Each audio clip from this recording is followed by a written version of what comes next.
It's a Longhorn steer, which grew up with horses and trained by Bill Davidson. Lisa Burke had a chance to talk with Bill Davidson earlier in the day.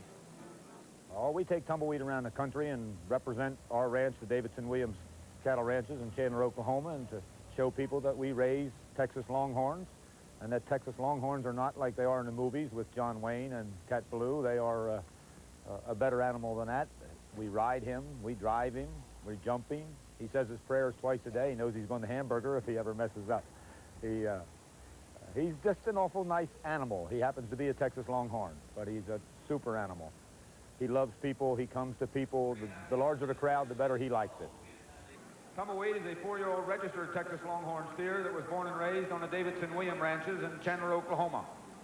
He was weaned at 4 months of age and started his training at that time. We halter broke him, taught him to tie, taught him to lead.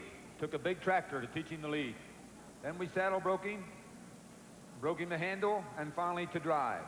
What makes Tumbleweed so special to all the many people that have been around him is his disposition. In trying to compare Tumbleweed to the thousands of animals that we've had on our lifetime, we have decided that he has a better disposition than a rabbit. He has never bucked or kicked. He has never used his horns for anything other than to chase flies. He sticks flies. Part of that reason, he has never been around other cattle since the day he was weaned. And he hasn't learned that those horns can be very useful weapons. Tumbleweed was raised in a little 100-acre trap with the ranch geldings, and he learned from them where the water was and what whistle meant food. And as you can see, he's never missed any meals.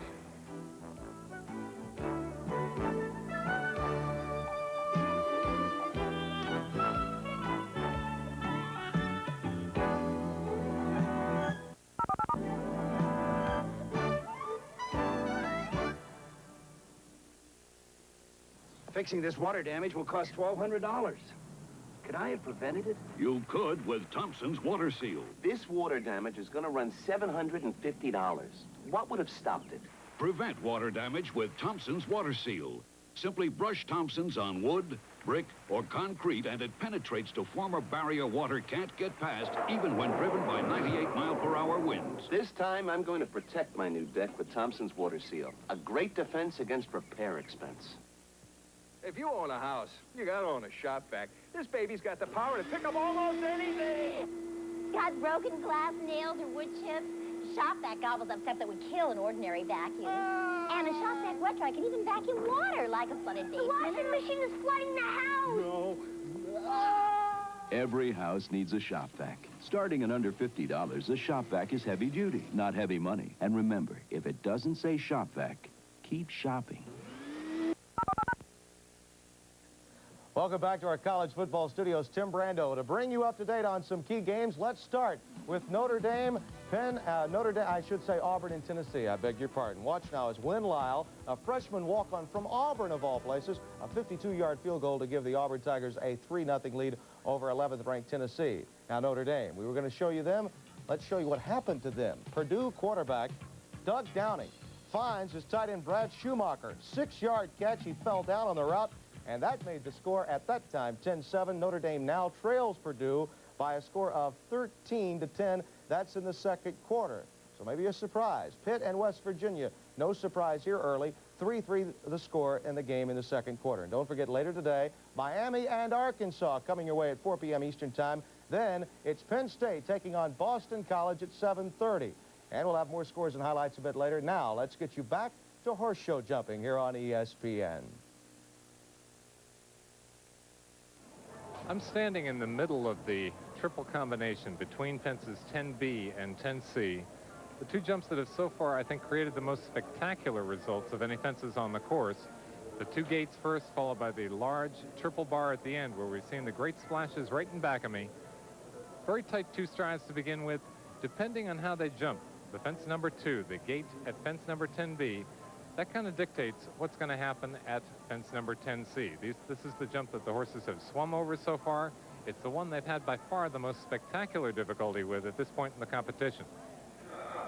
We're about to get a look at 33-year-old Tim Grubb from Pottersville, New Jersey, on the French mare Sariska.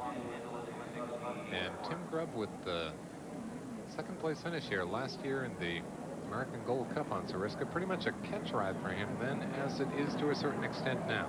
It's a horse that we've seen Leslie Burr in competition on. Historically, Robert, Timmy Grubb has ridden this horse best. Timmy has had the most success on it. This appears to be a very difficult horse to ride because of what he does with his head. Particularly the deeper he gets into the course, he wants to carry his head very high.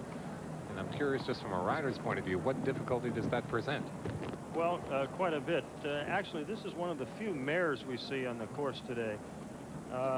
And they have a little bit of a different temperament, and I would say the high head carriage has something to do with that. Of course, that's not exclusive to mares. But you did also mention that this horse has jumped very well in this particular situation before, second in 1985. Why is it, do you think, that some horses do that?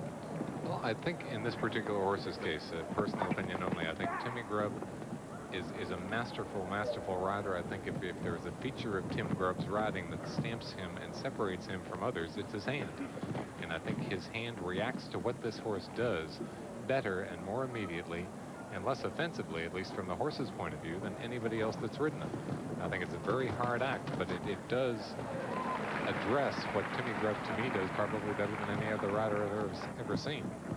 Tim Grubb, of course, a silver medalist, a team silver medalist in the 1984 Olympic Games for the British team. He is married to an American, Michelle McAvoy, and that's why he lives now in Pottersville, New Jersey. But he is a British rider and has adapted to our American conditions. He certainly has. He's one of the greats in the world without question. He's also clean so far as he approaches the final two efforts on course. A little bit close passing by that jump on his right side. He's clean at 14 ANB, and he'll be back. He really did get to the right side, but he is the 17th clean round here at the American Gold Cup. We're going to have a mammoth jumping field for the jump off.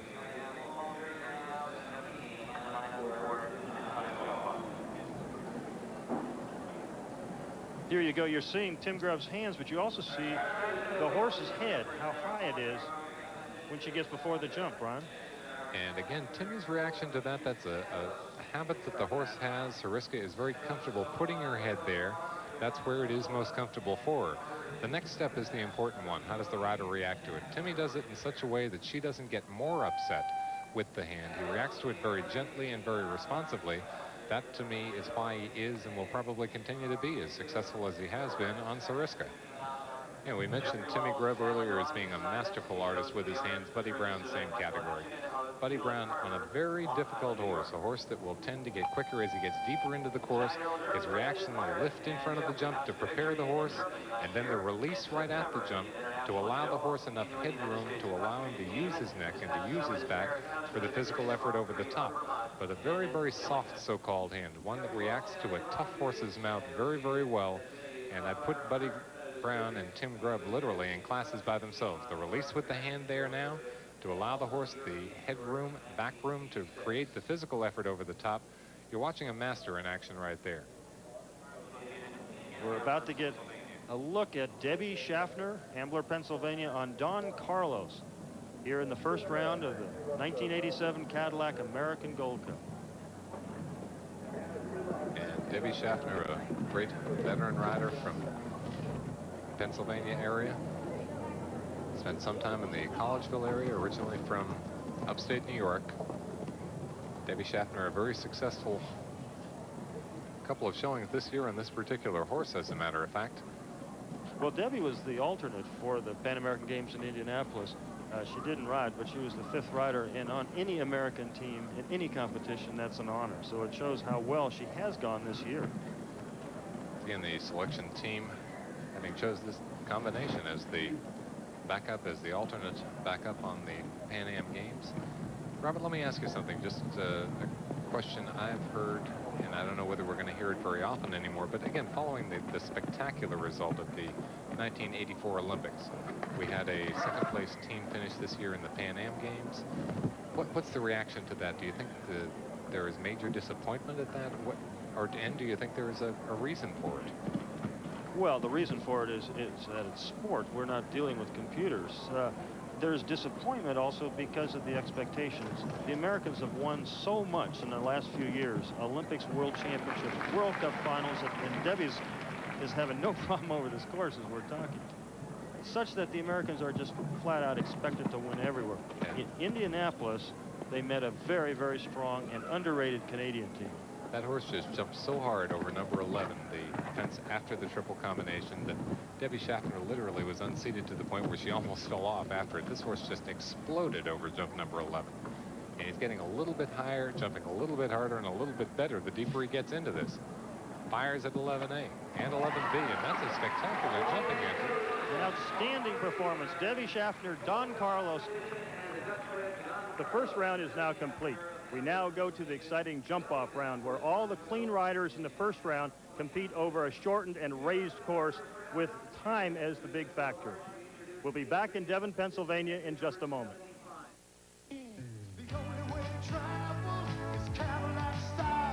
For 1988, Cadillac introduces a new, larger, more powerful V8, exclusive to DeVille, Fleetwood, Seville, and Eldorado.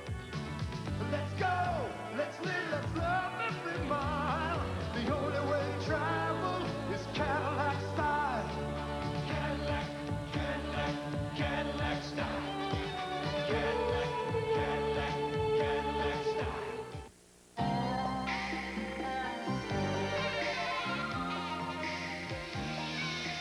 Sometimes you got it today. Emerson's got it right. Fine tune it, fine tune your life. Nobody's gotta tell you. Emerson does it right. Fine tune it, fine tune it, fine tune your life. Fine tune your life with Emerson. It's like getting it straight from the horse's mouth. Television's most comprehensive thoroughbred racing report delivers all the latest news and highlights. Join ESPN in the winner's circle every Thursday at 6:30 Eastern. We're back here in Devon, Pennsylvania for the jump-off. A record field, 22 horses. It's never happened on the Michelob AGA Tour, Brian.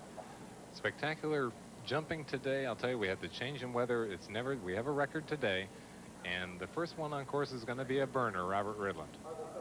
Greg also, along with Joe Farges, is one of the two riders that has two horses in it, which gives him a distinct advantage. It sure does, but I'll tell you, going in, this is the one he's got to be looking at. This has been his hot horse, and he's going to lay the heat on early if he can. He's got jumps number 1 and 2, the original first two jumps on course, then a hard left and a gallop around to the third fence, which will be the Swedish Oxer.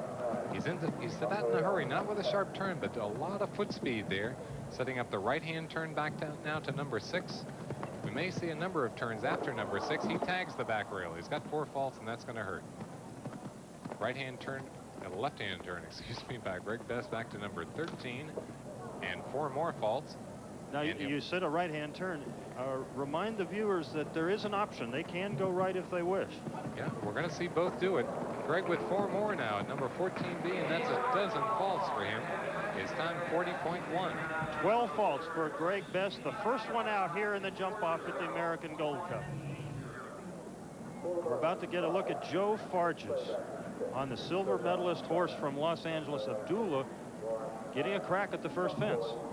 And Joe Farges, as we mentioned earlier, this, I think, realistically is the beginning of the road to the Olympics for Joe, to make a lot of people's jobs a lot easier if this turned out to be a great combination, as many hope it will.